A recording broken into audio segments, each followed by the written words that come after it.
Greetings. This is your Brother Willie Muhammad with I Have a Testimony. Thank you for tuning into National Network View, and stand by because we have our guest today with us, the comedian Corey Holcomb. God came to us to seek and to save that which was lost. He raised a man from among us. He, the Honorable Elijah Muhammad, laid the foundation. What I'm doing is something that comes from him through me, and the thing that he uses in me to do the work is my faith in him and the word that he taught. To produce men and women who wanted to clean up their life and build an independent nation for the glory of God. Greetings, family. And once again, thank you all for tuning in to another broadcast or another episode of I Have a Testimony. Our guest today is Brother Corey Holcomb. He'll be joining us soon. So in the meantime, as we await for our brother to tune in, as I said, we thank you for your patience and we thank you for tuning in. We want to just go over some of our normal announcements so that we can do it in the beginning, so we won't have to do it in the end. All right.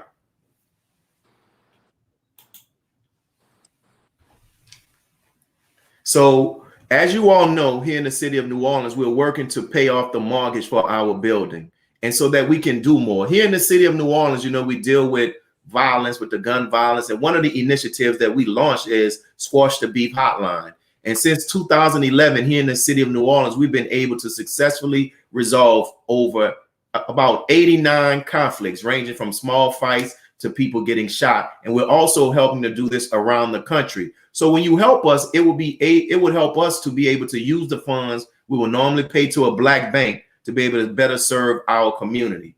So in addition to this service, also during COVID, people are losing their family members, they're losing their jobs, their relationships are being stressed.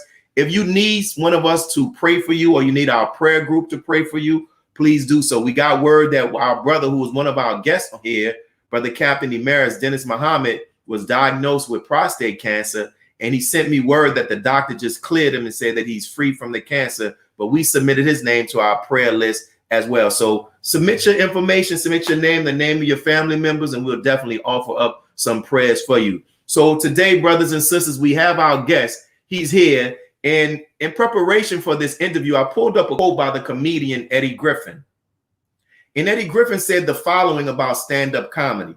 He said, quote, "Stand-up comedy is a science. Every comedian is a psychology major naturally." And if this is end of quote, and this is my words, if this is the case, what Eddie Griffin is saying, then our guest today he has a PhD in the field of psychology, our brother, Corey Holcomb. What's up? How much money do a dude got to have to be considered a baller? A lot? Not a lot. I think it's relative, because I took this girl to go see the movie Barbershop, and we went to the Cheesecake Factory after that, and she was like, "I ain't never been with a baller before," you know what I'm saying? So I just know not to bring her around y'all, you know what I'm saying? Anyway, look here, let me ask y'all something, ladies. Some of y'all got your hair cut in the real short hairstyles. Look, that look nice on some of y'all. Some of y'all might want to reevaluate the situation, you know what I'm saying? You big forehead women, look, if your forehead look like an Expedition windshield, you might want to keep a bang in the front of shit. That's all I'm trying to say. So today, brothers and sisters, we have with us our brother, the great comedian, the great actor, the talk show host, and even the businessman, Brother Corey Holcomb. Thank you for joining us, my brother. What's up, man? Y'all can hear me clear and everything? Yeah, we can hear you, man. Thank you, my brother. Hey, man, what's up? It's a pleasure to do your show. My brother, Rizza Islam, was the connection for me to be on the show with you guys. And Soon as I got on earlier with you guys, it's a feeling I get. It's a light that comes because, you know, in this society, it's a lot of young people who are lost. So as soon as I see the brothers and sisters who seem like they're on the right track, it brings a real, it brings happiness into my soul. So your haircut and everything, I ain't used to all that, man. That's what's up, my brother. Yeah, man.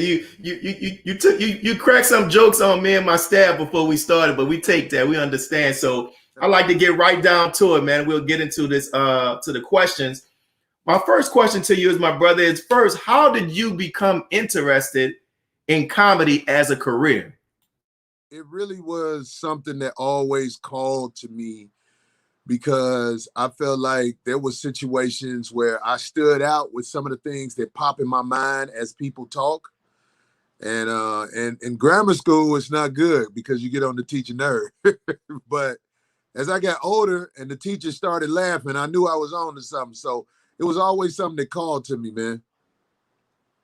And you say as early as grammar school, you knew that that was something that you're calling. So in my research, I found out you're from Chicago, and I've traveled to Chicago and we have our Savior's Day conventions. And man, Chicago, we come there when it's cold. So there's a lot of cold weather, steel, rusty steel. How has being raised in Chicago influenced your style as a stand-up comedian? Well, I've seen a lot.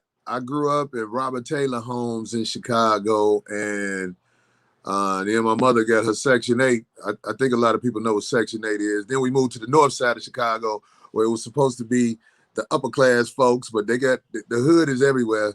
So just being in the mix of a whole lot of different things, I've learned a whole lot of different things, and I always apply it to what I say on stage. So Chicago was a city that was like, it was truly the bricks, and it made me who I am. But I feel like if you're a moral person, no matter where you come up, righteousness gonna take over. That's something, man. And I came across an interview. I watched the interview you did with Charlemagne on the Breakfast Club. You've been on there several times. But in one of the interviews, you acknowledged how challenging it is, the reality of our communities, how challenging it is. But you spoke to Charlemagne about the need of not giving up on our people, you know, in the end. And as I said earlier, seeing the reality, like in Chicago, you see the shootings, you see the violence, but what makes you you're a comedian, you're a celebrity. What is it that allows you not to give up on them despite that reality we see in our communities? Wow, I'm glad you asked me that, because I think the true answer is my heart is with the people, man. And it's always been that way. My heart is really with the village. And I have an understanding of what's really happening. I understand that we're in a bad place as far as it go with leadership in this nation. Like the things that our brothers and sisters are influenced to believe in, taught how to go about things this way. It has really, I know how much it's disrupted the family. And even though there is chaos with us as people, I've never felt to give up on us. I've always been the one to be like, something's going to happen one day where everybody's going to just wake up and see that most of the stuff that we are taught to do is nonsense. And because I had that hope, something is going to happen where everybody just wakes up one day and be like, wow, I don't doubt the people. I don't doubt them. I just know that they're misled. I'm from Chicago. I call it the fatherless city. And it's like that in most cities in America, but I know Chicago, most people don't grow up with a dad in the house. And with no dad in the house, you miss out on a lot. And it's set up where there's no dad in the house. I got a t-shirt that I made. It says, it's for DCFS, disconnecting child's fathers systematically. It's a cold world out here, man, but we can't give up on each other.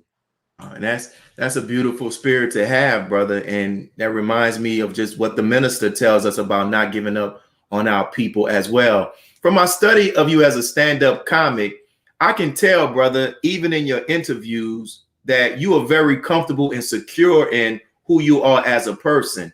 And as a result of that, you do not allow the criticisms as it relates to your style of comedy to stop you from being who you are. So have you always been that way, where you are secure in yourself, or was that a pattern that you had to grow into, like many people have to?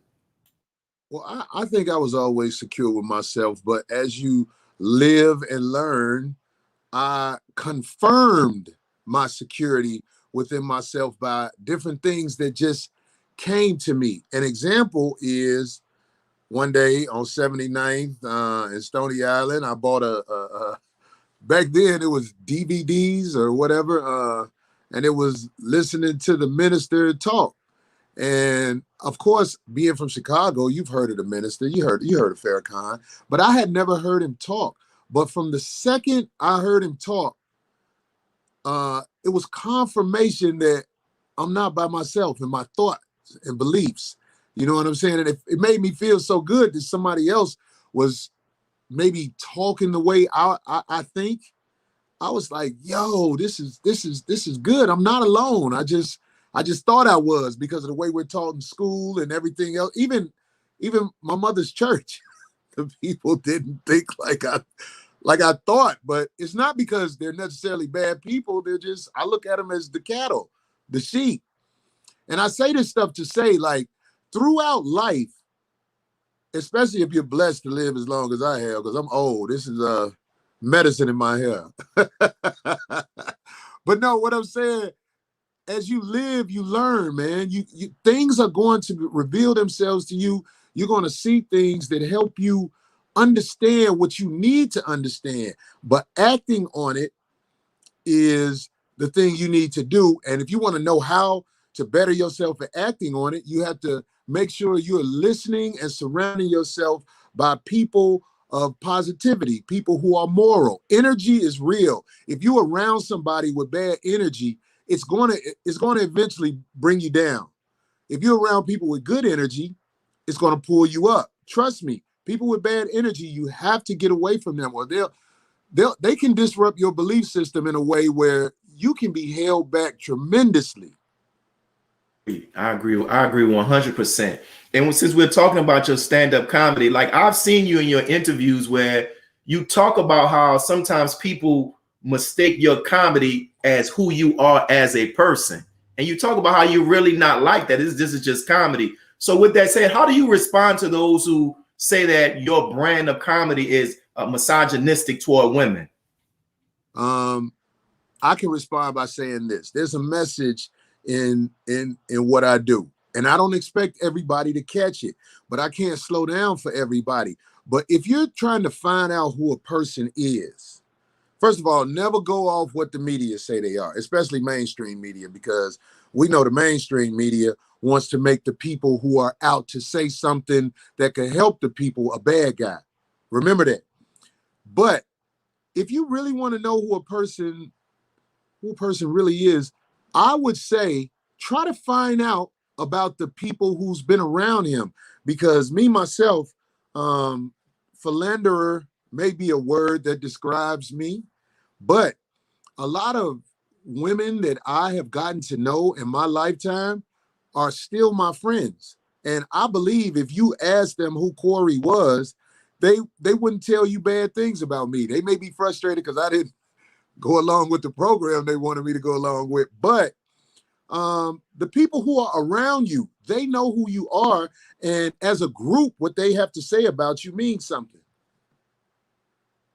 Very good, man. And what you said is true. And as we're going to talk about it later in the interview, the minister has been, there are people who charge Honorable Minister Louis Farrakhan with being misogynistic, and I'm just like, wow. So we're going to talk about that later in the interview. Now we're going to go to our first commercial break. So thank you all for tuning into National Network View. Let's pause for a moment for these brief announcements. Peace.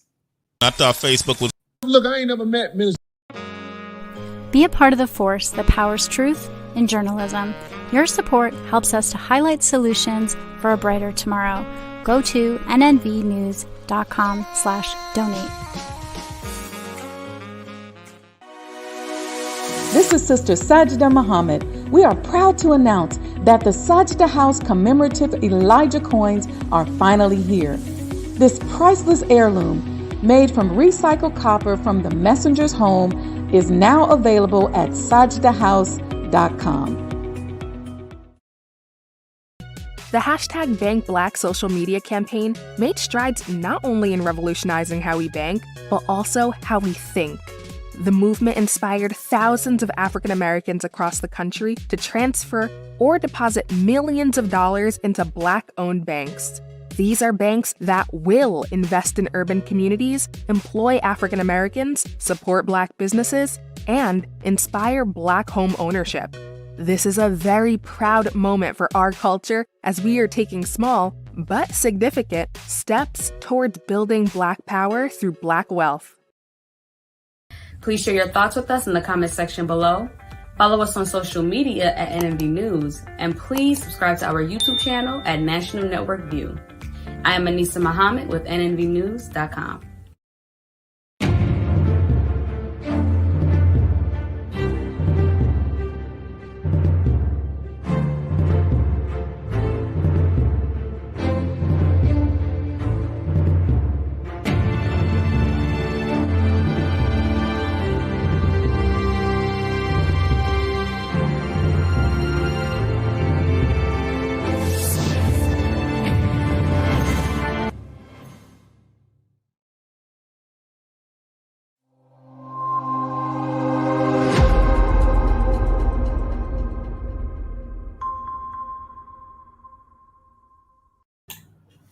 We're back, and I have a testimony. And this is your brother Willie Muhammad, and we're here with our special guest, the very funny comedian, our brother Corey Holcomb. So, brother Corey, this is a two-part question. You know, you've worked in the entertainment industry, which is also in Hollywood, which is considered to be the mecca of the entertainment industry, right? And you have seen people from your interviews where they hold their tongues, they compromise when they know the truth, but they compromise in order to keep a certain role or a gig, right? And they do this for the purpose of protecting their career and other reasons. So my first question to you is, despite you not being that, you still are able to get work. What do you attribute your ability to still be successful in your career despite not playing the game? Well, playing the game is just it's really devastating. Like when I first moved to California, it took me maybe about a year and a half, 2 years to realize what the entertainment industry was about. And it's one of the few things in life that really had me depressed, because I had been chasing it for so long. And when I found out how it really goes, how the game goes, what the Hollywood elite class is expecting of somebody like me, I was depressed. But like I said, because I believe in the brotherhood, a lot of them brothers that you see who have sold out or whatever you want to say, a lot of them have a conscience, and they know, even though they were willing to do whatever they had to do, when they see somebody like me, they can't really say it out loud. But once somebody gets to know me, or they watch my comedy and they can read through what I'm doing, they appreciate me. So doors have opened from brothers and sisters who watch what I do, and they're like, you know, I just want to put this guy on my show. I just want to do this, that, and the other for this guy, because they know there's no place for me on the A-list, because I'll expose some of the things that the A-list, the people who pick the A-listers will not want exposed. So I already know there's not a spot for me up there. I'll never host any of those TV shows like the Grammys or anything like that. But I use an example as my brother Kevin. I don't care what anybody says about Kevin Hart. Trust me, I know Kevin Hart before all of this, and even now. Kevin Hart is a brother with a heart of gold, and everybody around him, he takes care of them. So as we watch and judge the people who are in positions on television and movies that people may point at and say, oh, he did this, he did that. Trust me, some of these brothers and sisters, I've looked them right in the eyes, and they're good people. And it's good they're in the position they're in, because they can help the people like me who need that little crack in the door. It's like your brothers, they up in there. Hey, bro, open that door just a little bit. All I need you to do is crack it, and I'm going to get through it. Because once the people see me, enough will be said. So even though being an A-lister in Hollywood comes with major sacrifice of all kinds, we can't judge them too hard. But for me, because of my personality, I think a lot of the people know coming in the door, this guy is going to be a problem. So they keep me away from the A-list. But I'm on the list that counts. It's the list with the people, because Hollywood does not give me a check every week. You know who gives me a check every week? The people. Wow. Even though I get rap for being this, that, and the other, enough of the people know. And that's really what you want. I feel better about the situation I'm in now than I would if I was an A-lister in Hollywood, because I'm recognized by the people. And that is so key. And one of the things I also love about you, brother, I love your defense of Kevin Hart, because you said it in your previous interviews that sometimes people are it's really jealousy, you know. But I love your defense, and I love how Kevin Hart even handles the hate that he receives. And what you said the same thing just now that the Honorable Minister Louis Farrakhan says about why the government can never stop him, because he says his bank is in the hearts of the people. And so as long as you stay on that pad, you're gonna be right, man. So I'll say this, because I know it happens when you have people that are strong and tend to speak their mind. You have people that come to them to try to get them to temper their position, you know. And I know you being a celebrity, that there may be some celebrities that have come to you. Like, how do you respond to that and handle their efforts to try to silence you? I mean, the truth is, I can't be silenced. I believe in myself, and that's one of the things. If we teach our people self-belief and to be realistic about who they are and what they're doing, it can conquer most of that stuff. When I'm talking to people that I know are intimidated by my belief in myself, I can pick up on them. And these instincts are in most of us. It's just we're not trained in a way to catch it. We feel it, but we don't know how to react to it. Age, wisdom has played in where it's easy for me to pick up on somebody who's speaking on me in a way where they may be trying to slow me down. I catch that right away. And if you open up your mind, I'm talking to the people out there who are listening, and you know you have this power as well.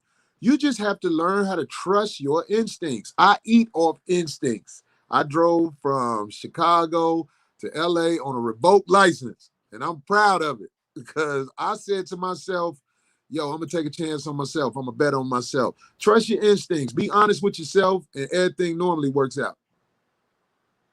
And what you just said is so many jewels, man. And so often we forsake listening to that inner voice that's actually telling us what to do. You kind of touched on this about this is one of the ways how you are not put in a situation where you need their funding. So we want to talk about your show 5150. And I'm asking all of those who are watching, go and subscribe to our brother's show. Go and hit the subscribe button, and ask others to go and hit the subscribe button as well. So what made you decide to start the 5150 show? Always wanted to be a guy who does radio. And one time I was invited up to Jamie Foxx. Back then it was Jamie Foxx studio at the Foxhole, and I was allowed to be on an internet show. It was Speedy's Comedy Corner. Just a brother named Speedy. He's a stand-up comedian too. And I could tell, I was like, yo, I stand out at this. I'm good at this. This is something I may want to pursue for real. Long story short, the thing with the Foxhole, it collapsed a little bit, and I wasn't doing it. But ever since I had started doing it, I was like, yo, I got to get back into that. So I I got the knowledge on how to start my own podcast and things like that. And ever since I started doing it, it was the success I thought it was going to be because, yo, I mean, like I used to be on Jamie Foxx, Foxhole outlet, and my show was the most watched show. I mean, the show that I was on was the most watched show. And I know it has something to do with my personality because I'm not dumb. I'm smart. I'm like, this is working on the radio. So it inspired me to get it done on the podcast side. So I do my 5150 show every Tuesday, which is a day during the week where I normally am back home and I can pull it off. So this whole podcast thing, I feel like I was born to run my mouth. You know what I'm saying? And I think it's working out. And my show is, it comes with the chaos. But one thing about it, I don't run from the chaos because, like I said, I know who I am. And I believe the people can see that my intent is well. And I'm telling you, man, you have to trust yourself, man. So people see me when things go bad. People see me when things go good. I'm not afraid or ashamed to talk about what's good and bad about me. And I know it's working because, like I said, I'm able to do what I need to do in this world without the assistance of a Hollywood check. The check that I get comes from when I'm in a town and the people hear about it, they come see me. And I can't tell them how much I appreciate that. 5150. And that is what you said is definitely true. And you talked about your show and in regards to how they see all of you. It's just not edit this out and do this. And so, as you know, recently there was an episode that went viral because of a misunderstanding that took place between you and your co-host. There was a passionate disagreement and it was all over the net, right? However, later you and the brother came together and y'all reconciled your misunderstanding that you all had. And what I found interesting was, unlike the actual conflict, the video went all viral, the reconciliation did not go all viral, right? And my question to you is, why do you think that's the case? Why do you think people were more interested in showing you all having this passionate misunderstanding and not when you all came together as brothers and sat down and say, okay, this is what it is? Yo, man, that's such a, I'm so glad you asked that. We are addicted to drama as a society. Us getting back together as friends, and I'm so glad we did because, yo, I've known Brother Zoe for a long time, and sometimes squad fall out. And like I said, I'll come back to me. I know me. Listen, man, I'm not going to do anything to my squad that will keep us away from each other if I can help it. I believe Brother Zoe was this, that, and the other that's good, a whole lot of good in Zoe, but there was this thing that went bad. And I'm gonna tell you something. My brother Zoe stood up in a way where I had to humble myself and be like, I never thought you would do that. And I gave him all the credit that I feel like he deserved, and will give him even more credit. But when you give people credit like that, and when you get back together, all of the negative energy is all of a sudden on pause. And people don't know what to do with that, especially the people that egg on the drama. So the media that eggs on the drama, they don't know what to do when the brothers find a way to work it out. That's not expected. What's expected is for us to hate each other forever, or maybe even kill each other, because that's what the brothers do. Brothers kill each other over beef or anything like that. So if you're not coming with the negativity, you can throw off the masses. Only the people who are about something can respond highly to brothers working it out. And I'm saying, like, yo, if you're talking about the media saying Zoe and Corey are back friends, like they were talking about me and Zoe were at each other's throat, I don't expect that at all, because I know drama and negativity is planted within the people. Yeah, and that is true, man. But I can tell you what, we're going to use that clip to make sure we use our network to push it out, to let people know. Let's celebrate our brothers coming together and giving an example of how we can work past our differences. So we're coming up on our next 30-minute break. Once again, thank you all for tuning into the National Network View. Let's pause a moment for these brief announcements. Be a part of the force that powers truth in journalism. Your support helps to combat false media. Cash App NNV News. This is Sister Sajda Muhammad. We are proud to announce that the Sajda House commemorative Elijah coins are finally here. As we renovate and restore the former home of the Most Honorable Elijah Muhammad, we have recycled the old copper gutters and downspouts and created a 1-ounce 39mm coin made of 100% pure copper. Each coin is professionally graded and has its own barcode and registration number. This priceless heirloom, made from recycled copper from the messenger's home, is now available at sajdahouse.com. Worldwide, 24 hours a day, 7 days a week. Download the Final Call radio app and take us everywhere. On your phone, on your computer, on your tablet, on Instagram, Facebook, and Twitter. You can also log on to finalcall.com and click the Listen Live button, or finalcallradio.com. Final Call Radio, the official voice of the Honorable Minister Louis Farrakhan and the Nation of Islam. Thank you for tuning in to NNV News. Please share your thoughts with us in the comments section below. Follow us on social media at NNV News, and please subscribe to our YouTube channel, National Network View. This is Clifton Muhammad with NNVnews.com.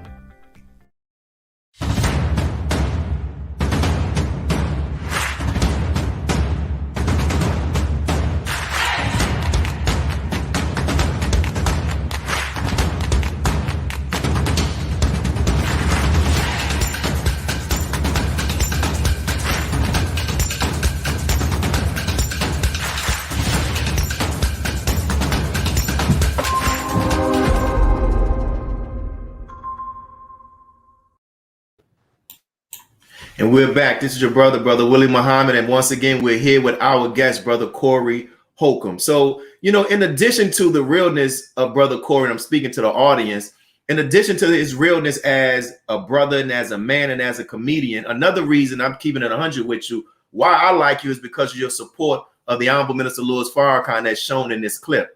I thought Facebook was wrong for taking Minister Farrakhan off of Facebook. Man, I thought that was act like that man ridiculous. a bad guy. Yeah. That guy is one of the people that saved my life by listening to him talk. His tutelage saved mine too. Yeah, so a lot of what's discipline up. he teaches. They point out things that they think is wrong or that they don't agree with. Okay, but did you see all the other stuff this man has done for the community? Yeah. And Brother Corey, you're not ashamed to talk about how the minister has helped you. And also in this next clip we're going to show, this was in response to you sharing your input or your view on the whole situation where Vlad intentionally misquoted the Honorable Minister Louis Farrakhan. Look, I ain't never met Minister Farrakhan personally, but the man is part of my growth. He is one of the first people I ever heard say some real that made me realize I'm not alone in this world.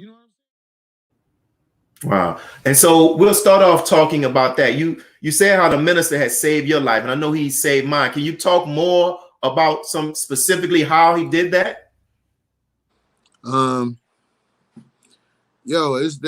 are people in this world who have put true dedication into what they are doing, and it is recognized by people who are intelligent as well, because I watch what the minister says and does, and you really don't catch him up with the nonsense. I mean, even though there are people who try to misquote him and say things to put nonsense in his, the path that he's walking.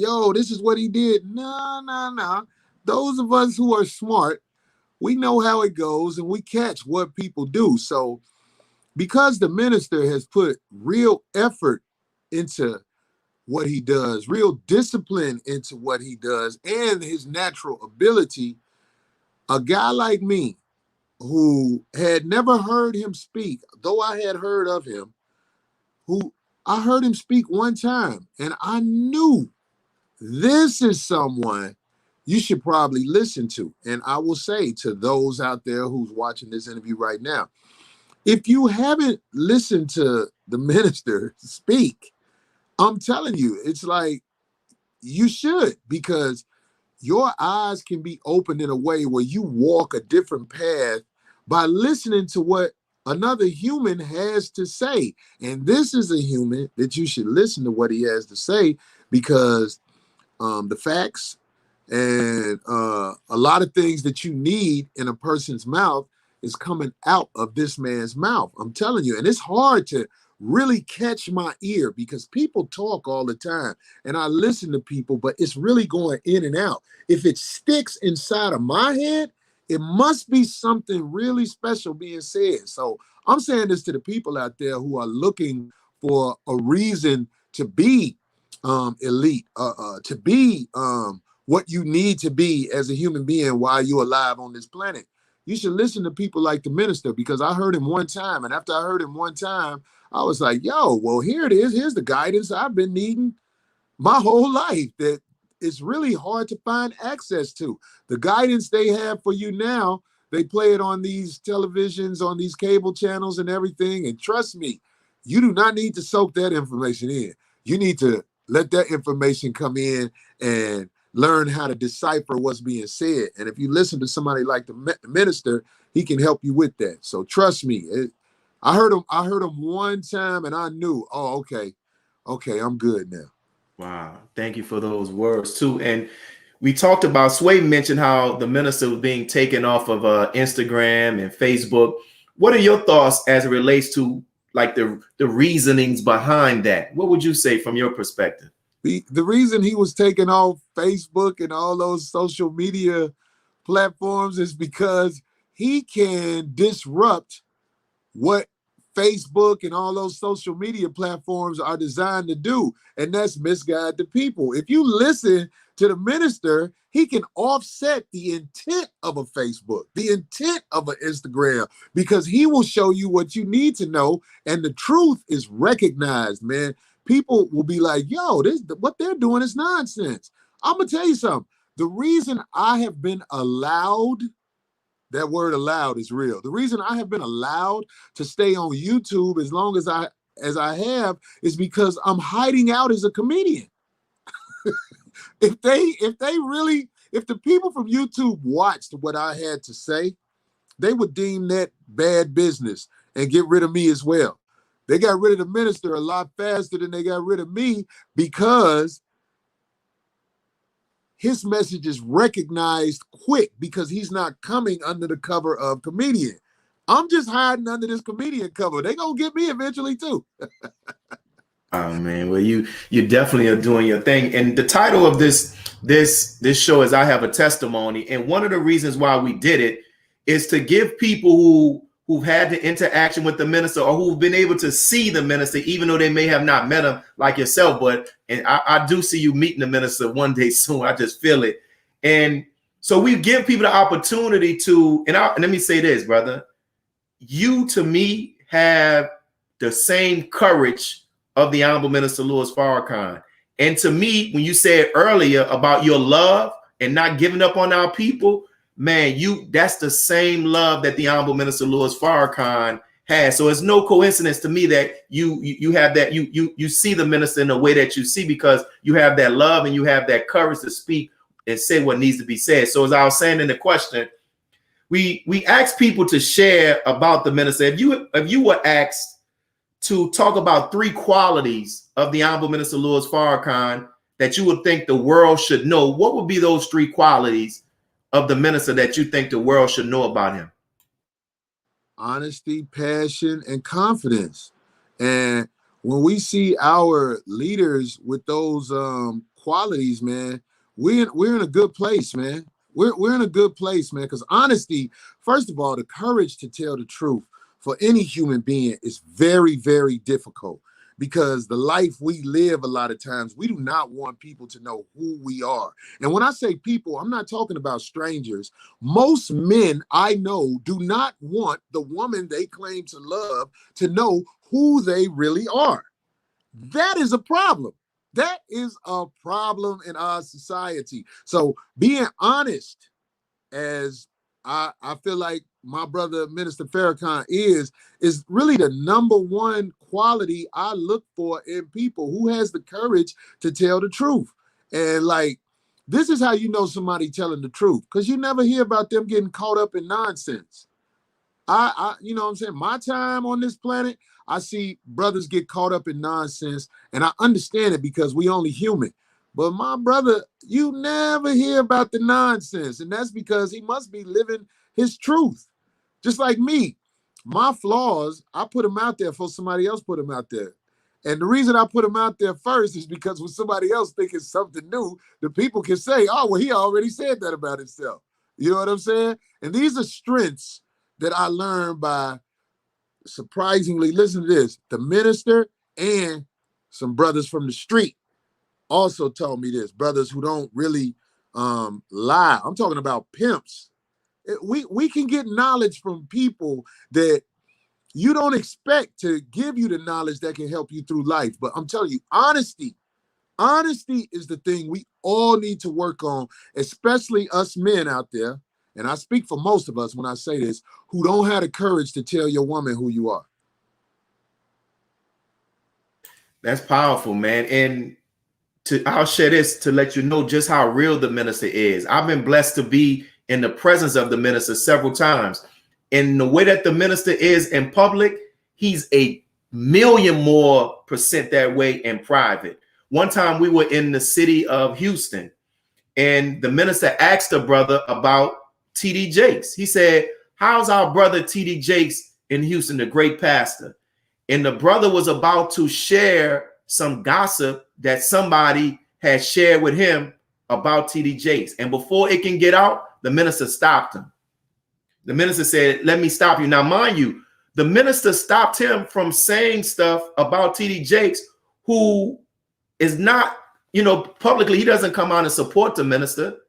He said some things against the minister, but the minister stopped him and said, let me tell you something, brother. He said, always be cautious about someone who comes to you with bad news regarding what's going on in somebody's house. And the minister said, sometimes people will drop stuff on you and you can't respond. They just blurted it out. He said, but when they do, change the subject, don't add into it. Keep it moving.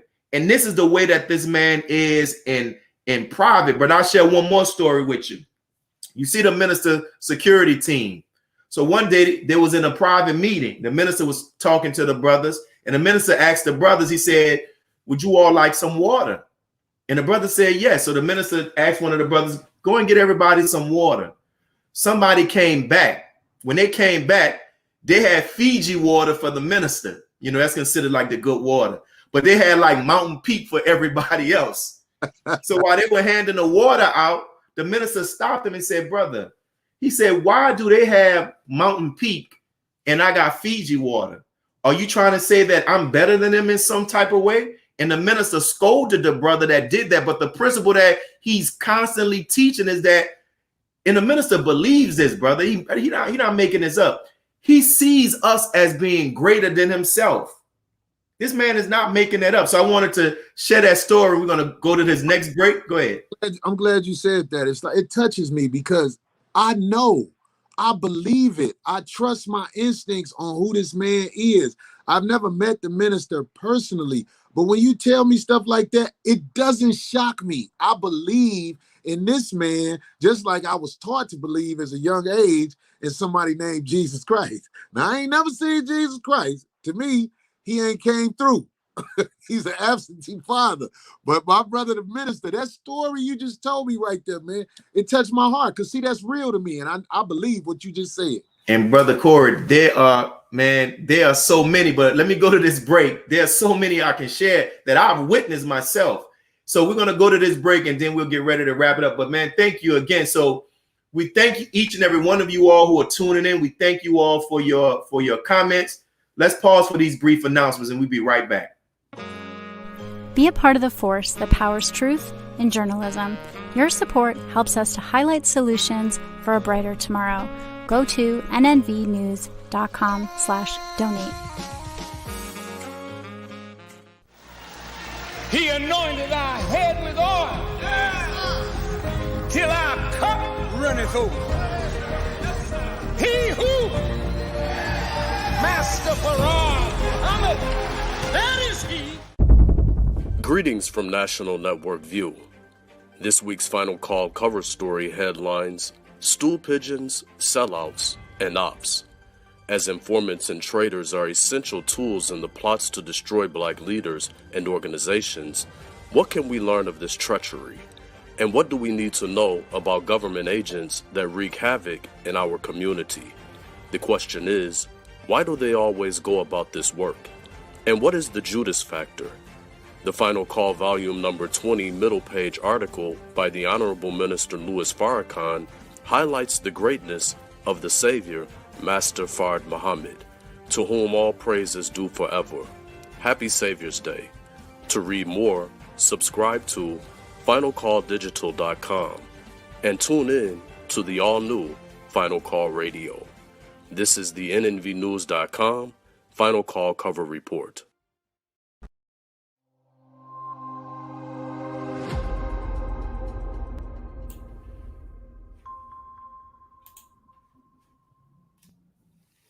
Welcome back, and we're here with our brother Corey Holcomb, and we were just talking about the Honorable Minister Louis Farrakhan. Brother Corey, I know that there are people watching this who may have aspirations to even be a comedian, especially here in the city of New Orleans. I know some. What advice would you give to anybody who's watching this interview who have an interest in being a stand-up comedian?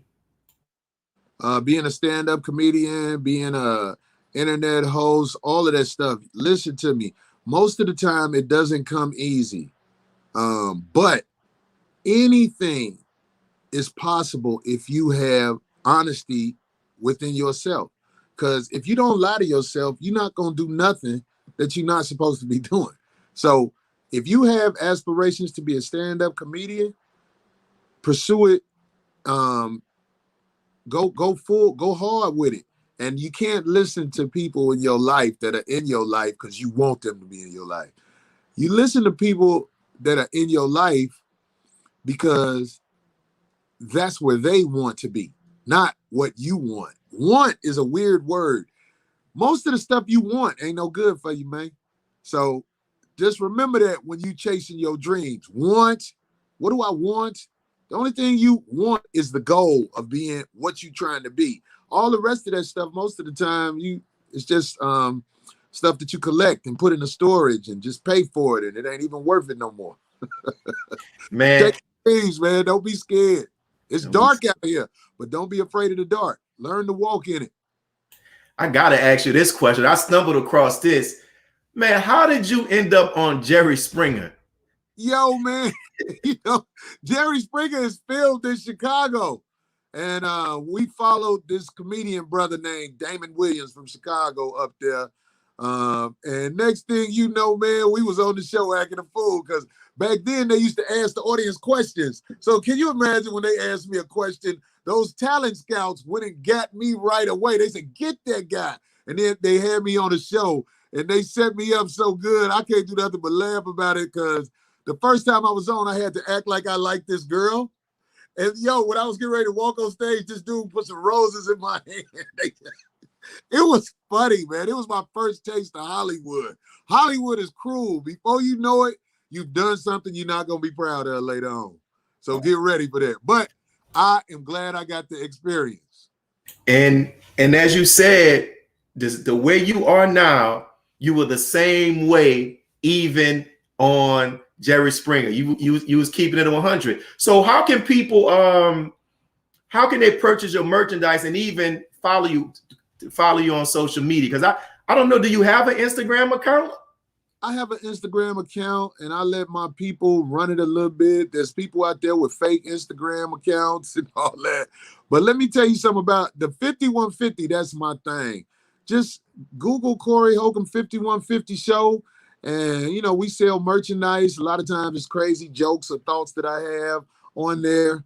5150, that's my thing. That's what I promote. I mean, I got an Instagram. I got all that. And I hope you Corey Holcomb at Instagram and, Facebook. They took the Twitter from me.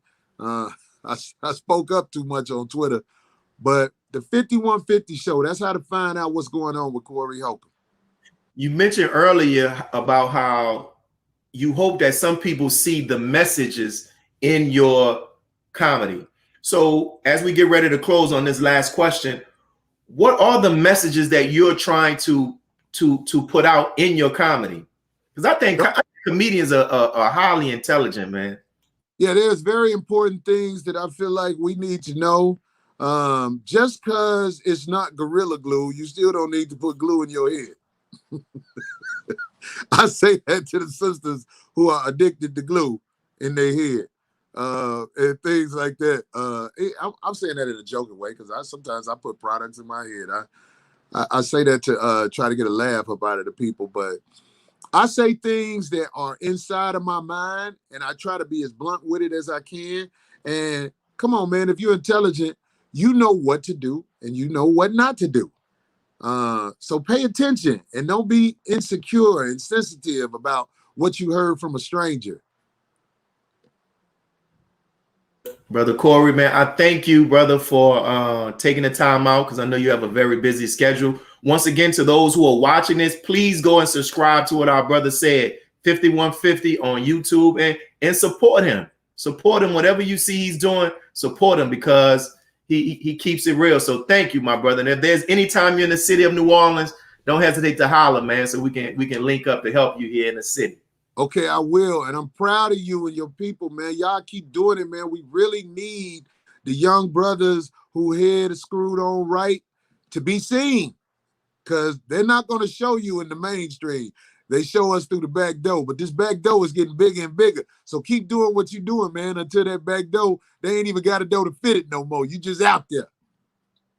Thank you, my brother. And also I salute to our brother Rizza Islam as well. Thank you, brother Corey. May God continue to bless you with success, my brother. Okay, may God continue to bless you as well. And to all of the ladies, when I come to New Orleans, I'll see you in Walmart.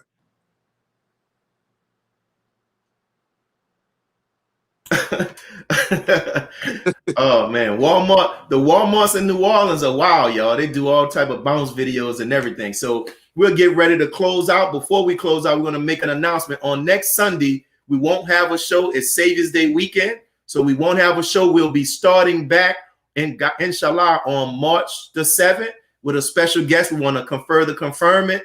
But thank you all. Make sure you all register for Savior's Day 2021.